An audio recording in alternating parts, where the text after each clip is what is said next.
all of like the middle books in series, I literally can never remember reading. Look at this, 3 middle books in a row.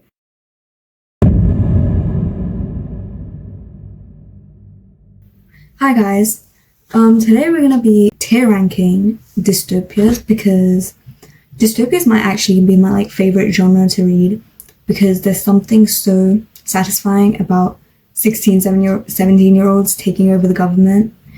Like, I feel like in this day and age, if something did happen, if we did end up living in a dystopian world, us teenagers, we could do a lot. We could save the world. We have saving the world potential just because we've read these books. Okay, I think I should explain my tiers first.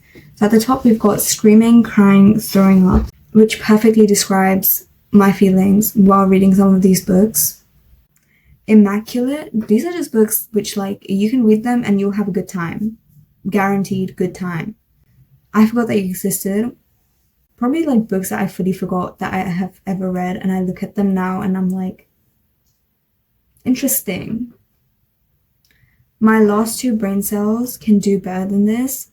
These are books in which the ending especially just like did not satisfy me at all. Or just books that could have had a great idea. The execution just needs to be better. And then the final tier, Death Penalty. I can't believe I wasted my time and energy reading them. If you enjoy these books, though, that's fine. We all like different things. That's okay. Okay, starting strong with The Hunger Games.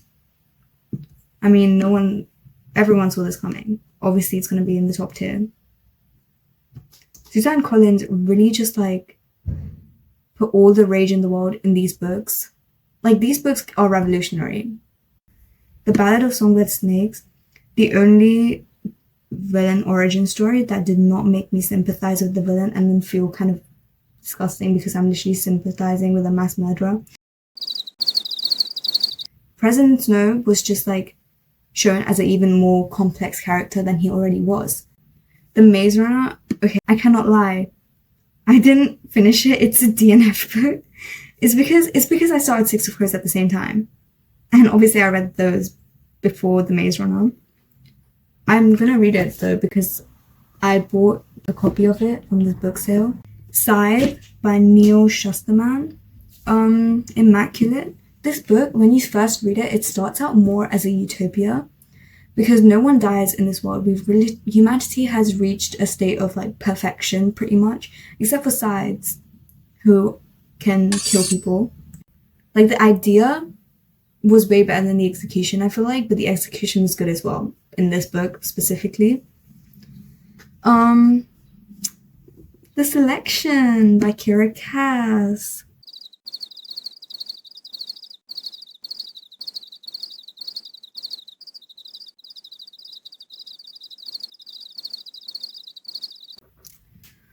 They were such a waste of time. I can't lie. Obviously I seem to have liked the first book a bit because then I made the active choice to carry on with the series. Next book is The Darkest Minds by Alexandra Bracken. Immaculate. And then the second book, I don't even remember reading it. And then In the Afterlight. My last 2 brain cells can do better than this.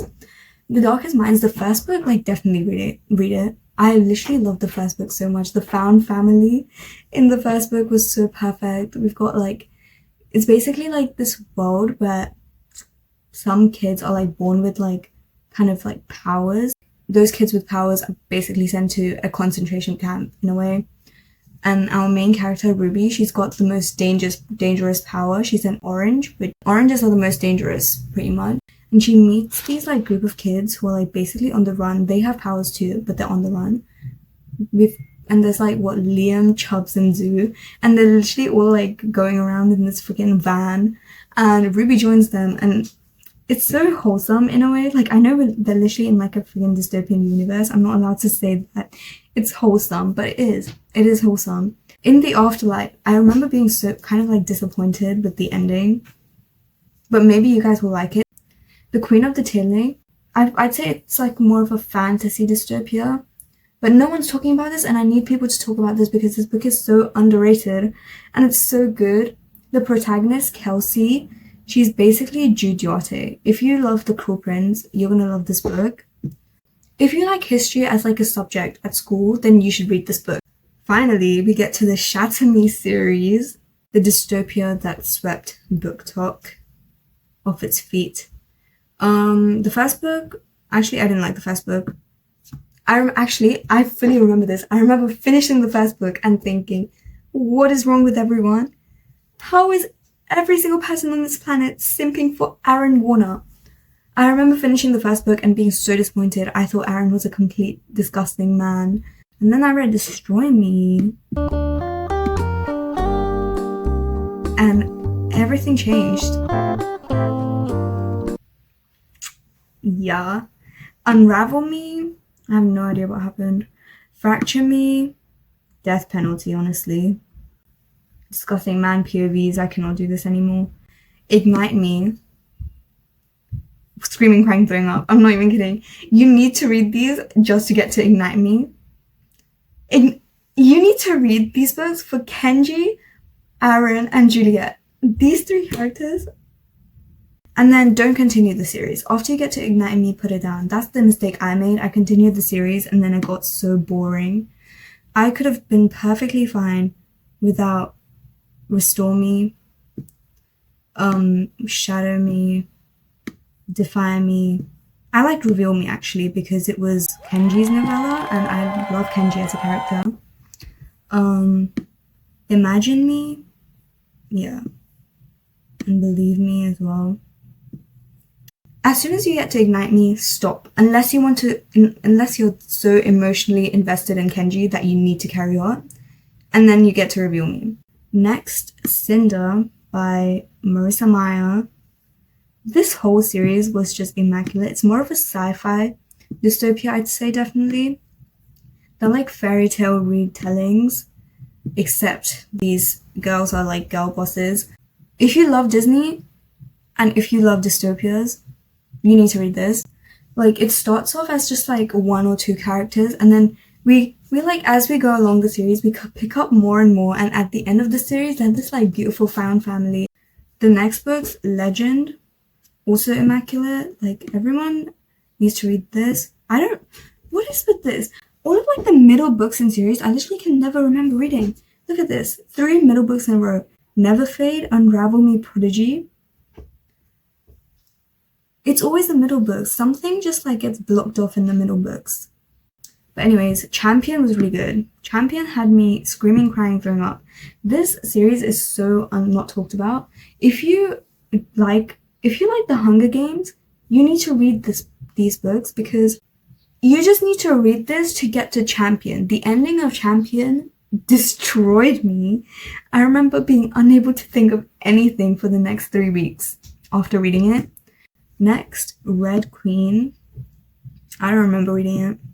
Glass Sword, I remember liking it. That's what got me into the series. I remember skim reading Red Queen, and then I remember loving Glass Sword. Oh yeah, King's Cage deserves the death penalty. Why is this book so massive while giving me like absolutely nothing? This book dragged on for so long. I got to like 75% and I actually couldn't anymore. I gave up. I got to 75% and I gave up. The concept was so well done though. This like fantasy dystopian world divided by like people and the color of blood they have. It's giving racism, and it had so much potential. Like, I love the idea of it. Even if Warstorm, like the next one, is like the best book in the universe, even if it has like the potential to, I don't know, destroy the world or something, I would still not read it. Because you cannot convince me to read this. Last book, This Savage Song. Actually, no, I forgot. I remember reading it and I remember liking it, which is why I want to put it in Immaculate, but I don't remember it. I remember liking it, I don't remember what I liked about it. I don't even remember the names of the main characters, I just remember liking it. So I guess you can read it. You're probably gonna like it. I just don't know anything about it anymore. Anyways, this is my final ranked dystopias. If you have any more recommendations, please let me know because I want to read more dystopias.